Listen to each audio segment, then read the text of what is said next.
Welcome back to the Mom Mentality Show. My name is Austin Chadwick and co-host is Chris Lucian. And today we're going to be talking about influencing organizational change. And I'll be passing off to Chris here in a little bit to give us an intro. But I guess from my perspective, what this topic is about today is basically we have a prior episode on kind of the diffusion of innovation curve. And it's something I have quite a bit of experience in, where it's almost like feels like a grassroots effort. You're on a team, you introduce a change and how to help it grow throughout the organization. So maybe this is coming from a different perspective, maybe from a leadership perspective, how to influence organizational change. And so, with that little bit of an intro there, Chris, what are your thoughts there on this task? Well, so it's pretty interesting, right? So when mobbing first started, it was very much grassroots. There was a lot of protection around the team doing something different, and it just grew and grew and grew. And now it's it went from like a team of 5 to a department of 30 and doing all the software development, right, that sort of thing. And so, but there was a pretty interesting inflection point that happened where it was like we went from grassroots almost to organizationally speaking, just trying to get the idea across that, this is a good thing to do. And all those natural questions about like, how can you be effective with, 5 people at a computer and things like that come up. And so, I was thinking about this episode a little bit, specifically for that person who's maybe in like a middle management role where they have some power, but not full, organizational influence.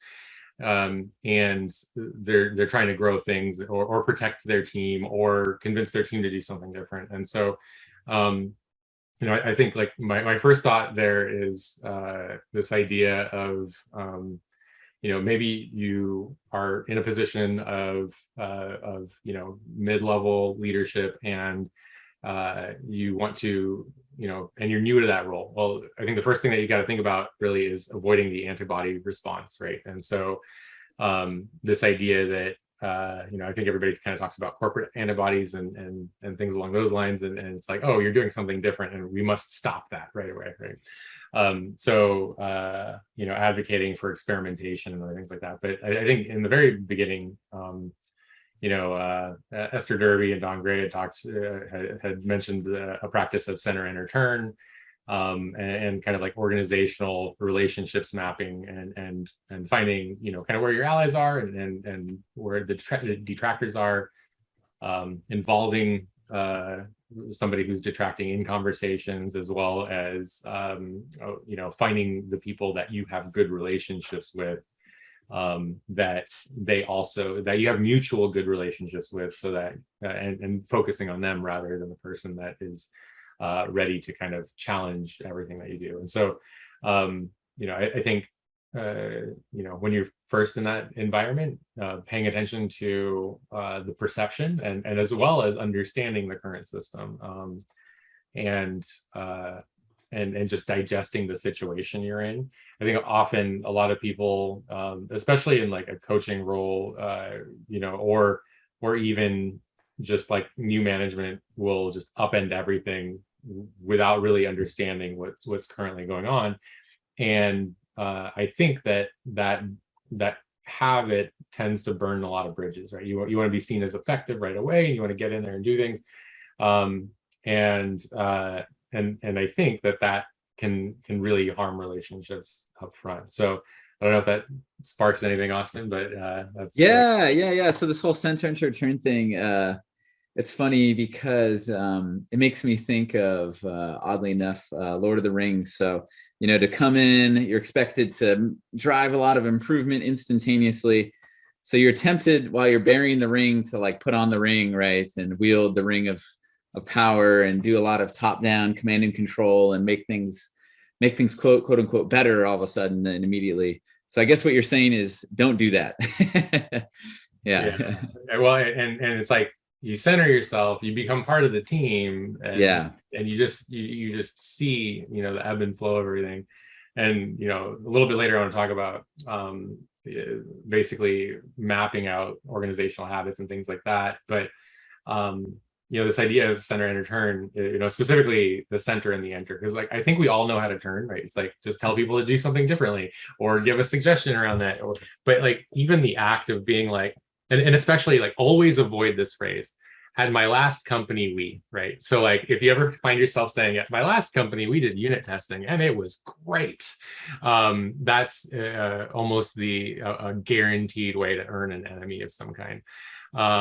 And so, just comparing people to people they've never met before I know it doesn't seem offensive, and in the moment it seems like the right thing to do, but often that'll talking about the benefits of the action rather than comparing people to people they've never met before is going to be a lot better. But even beyond that, it's like there are better ways to turn than that. And if you haven't done the center and enter step, people are just immediately going to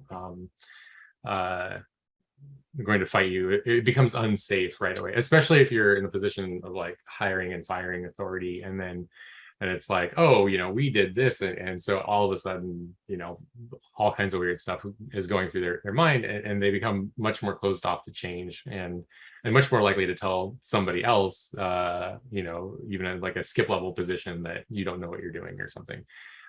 So at first it's just like seek to understand, and so center and enter before you turn.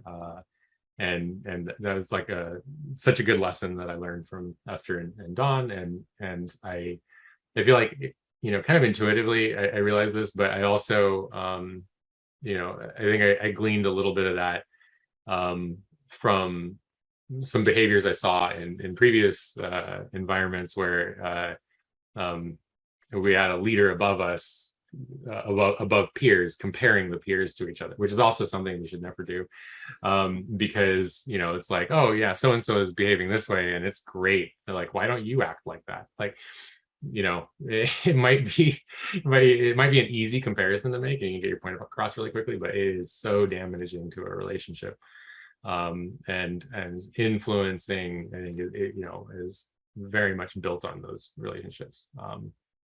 Yeah, nice. Yeah, that's the center enter turn. Is that right? Yeah. So you center yourself, you understand, and then you become part of the team, and you just involve yourself in the process. So that's the entering, right? So when you're centered, you just understand, right? Yeah. Entered, you've participated in the things that are wrong, right? Like you just like, oh man, like we need to change this right away, but I'm going to take a few weeks or a few months or whatever and just be part of it for a while and analyze some more, right? Like, because being in it, you might glean some context that you wouldn't otherwise have, and that that would be the life or death difference of like insulting another team when you didn't have to, or something along those lines, where because really the problem is somewhere else, right? Yeah, for sure. Yeah, and I think for me, my biggest struggle is the entering part in the patience, right? So I think of like, okay, it's been an hour. Am I considered part of the system yet and ready to start turning it? But assuming you don't have my patience problem, and you have entered and become part of the system, and you're starting to help turn. And so I guess from what you were saying earlier, I'm imagining you, with a team, in a meeting, something like that, and you have an idea you want to share with them. What are things that you have done or you've seen helpful for this battle that can happen with a team where they unhelpful forgetting, or the idea comes and goes, or things like that? And this is something I learned from Woody Zuhl quite a bit. So he's very fond of pithy statements, and this idea of really short, easy to remember things, right?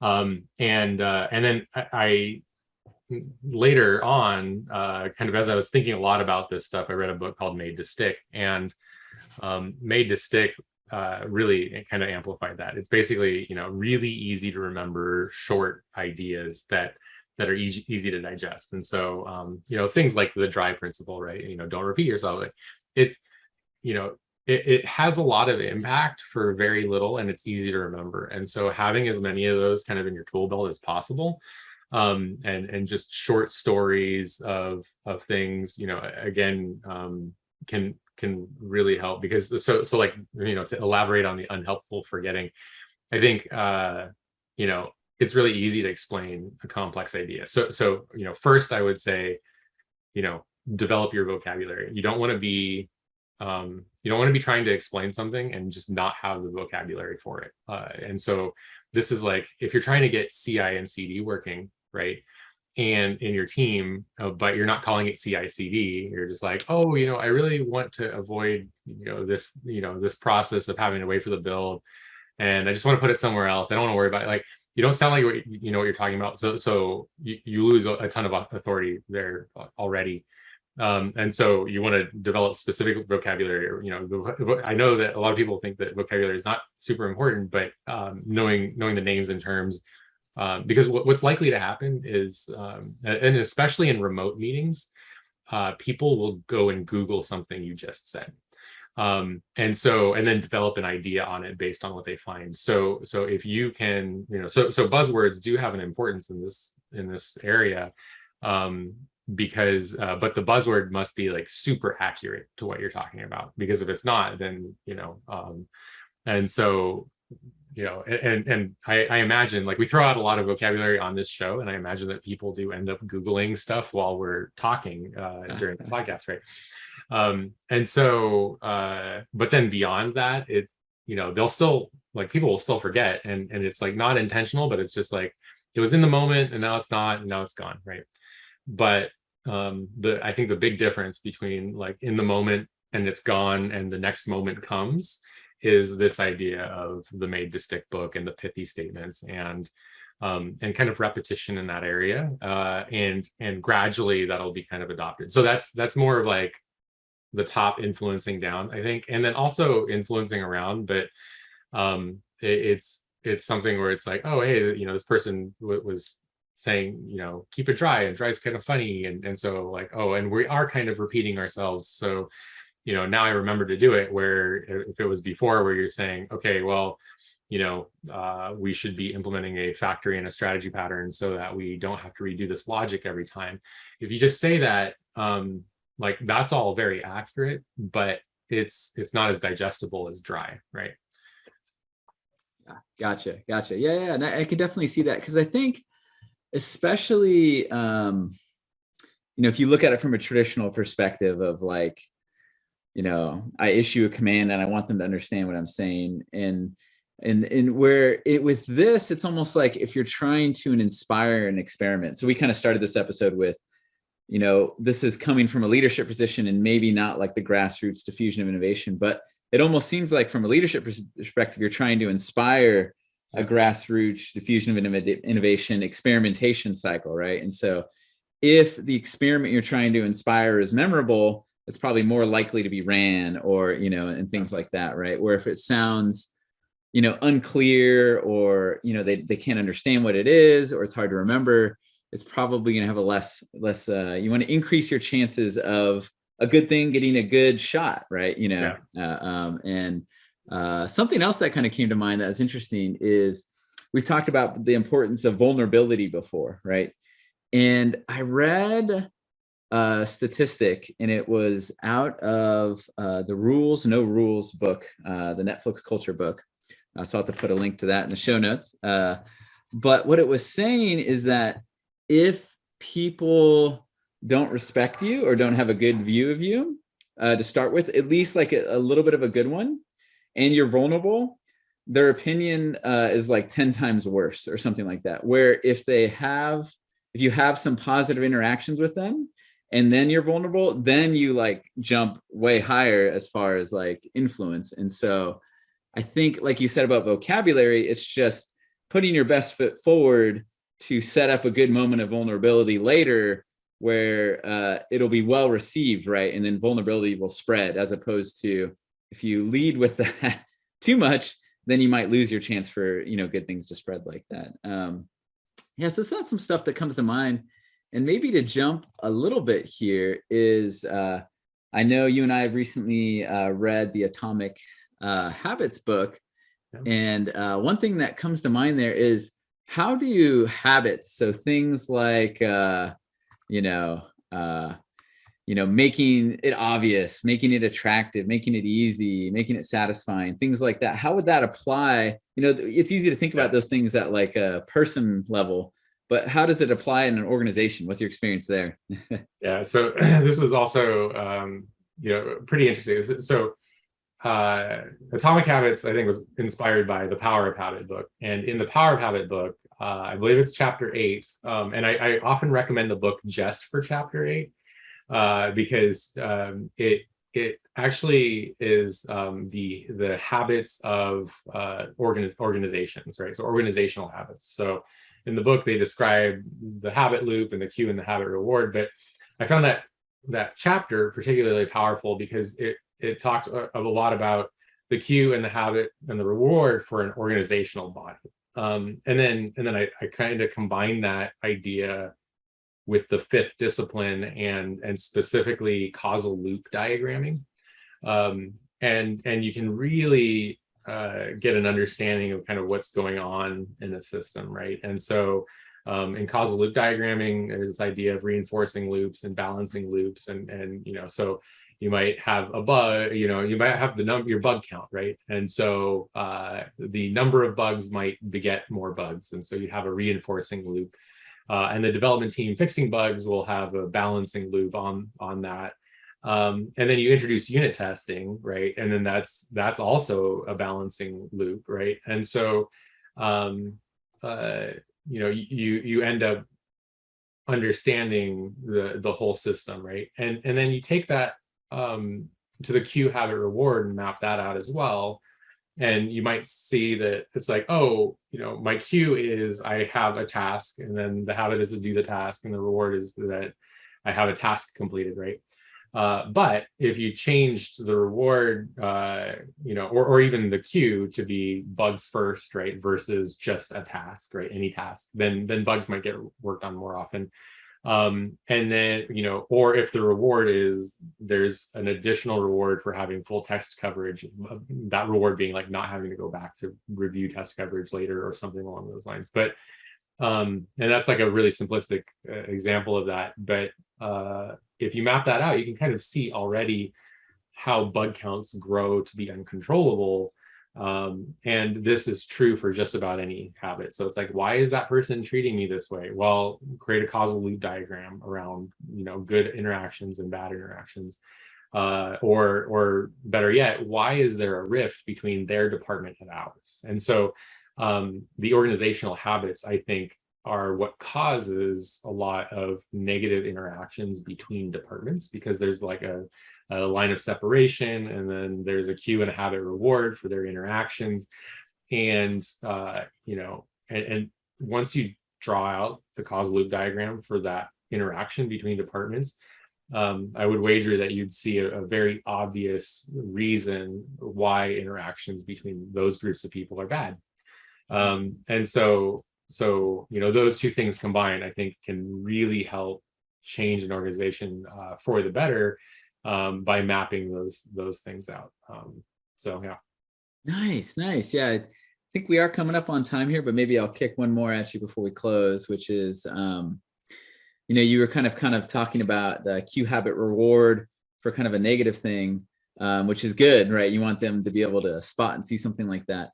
And then kind of for the positive stuff, what's interesting is I'm reflecting back on kind of the habit principles for some of the positive things you're trying to understand earlier. And I see the connection, right? So when we're talking about having good vocabulary and being clear, it's, make it obvious, right? If you want the organization to have a new habit, you got to make it obvious. So that might be visualizing their delivery process or their value stream map, or some sort of automation that shows how often we're delivering, or door metrics or things like that, right? And then making it attractive to do the new thing, right? And making it easy. So as a leader, do you have places where people can run new experiments and not be fighting against the rest of the system, and that's pushing them in a negative direction, right? And did you have any any other things that come to mind for maybe making it attractive or making it easy with I think just organizational habits. Yeah. the bright spot analysis there is also Yeah. good, right? And so is just trying to surface the good things that are happening. I think a lot of time, especially if you're new to an organization, what'll happen is you'll get in there and you might only focus on the bad, right? And that kind of goes back to the first point of the antibody response, but highlighting the things that are good and saying how can we get more of that is a really great way. And I know from working with Woody that he's really good at this as well. Is just like, oh wow, that was really awesome. Let's what would we need to do to make more of that happen? And that doesn't, that rather than saying, oh, at my last company we did this, it's hey, you're doing something great here. Like, let's amplify that. People are much more likely to buy into that as well. So I think, from a habits perspective, and a memory perspective, even the bright spot analysis is a really good thing. Awesome. We'll close it out now. So to our audience, if you have any thoughts, opinions, resources to share, comments on what we said here, a differing perspective, we'd love to hear it on YouTube, Twitter, LinkedIn, and more. And also, if you'd like to start a conversation with someone else on this topic, maybe share this episode with them as the attention getter. And then, please like and subscribe, hit the notification bell. And until next time, mob well and have a good one. Bye. Bye, everybody.